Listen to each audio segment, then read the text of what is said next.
এই বাঁশবাগানটা প্রায় অনেক দিন ধরে এই ময়লায় দেখুন, বাঁশের পাতা পড়তে পড়তে ময়লা হয়ে মনে হয় একদম ইয়ে হয়ে গেছে।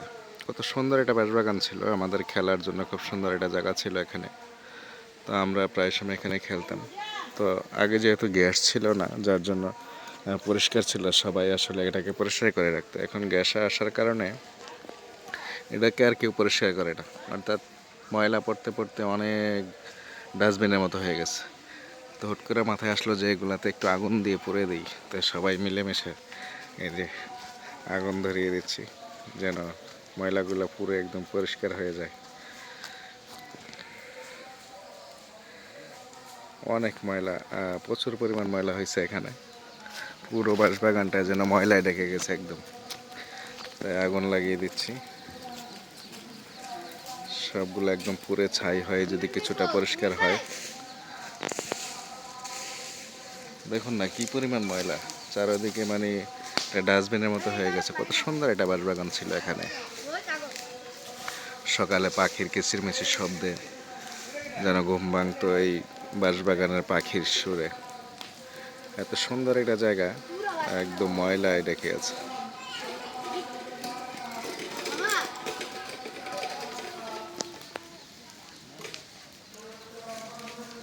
তাই আমরা এগুলা একদম পরিষ্কার করে চিন্তা করতেছি, একদম পরিষ্কার পরিচ্ছন্ন করার জন্য।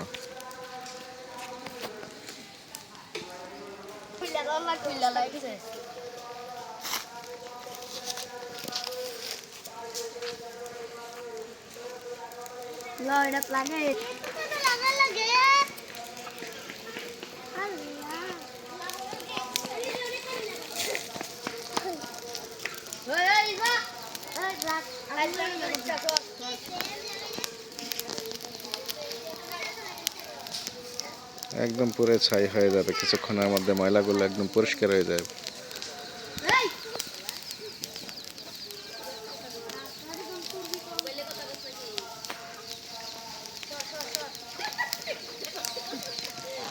দেখুন কি পরিমাণ আগুনটা লাগছে, একদম মানে পাতাগুলো শুকনো হওয়ার কারণে প্রচুর পরিমাণ আগুন এখানে সৃষ্টি হয়েছে আর কি।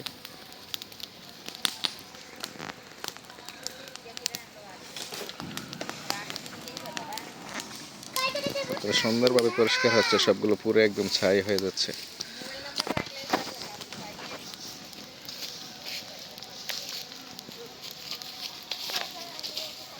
এই এদিক যায় না, ওদিক যাস না।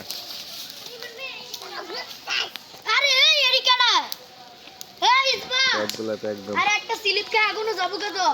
ছাই ছাই পুরো অবস্থা।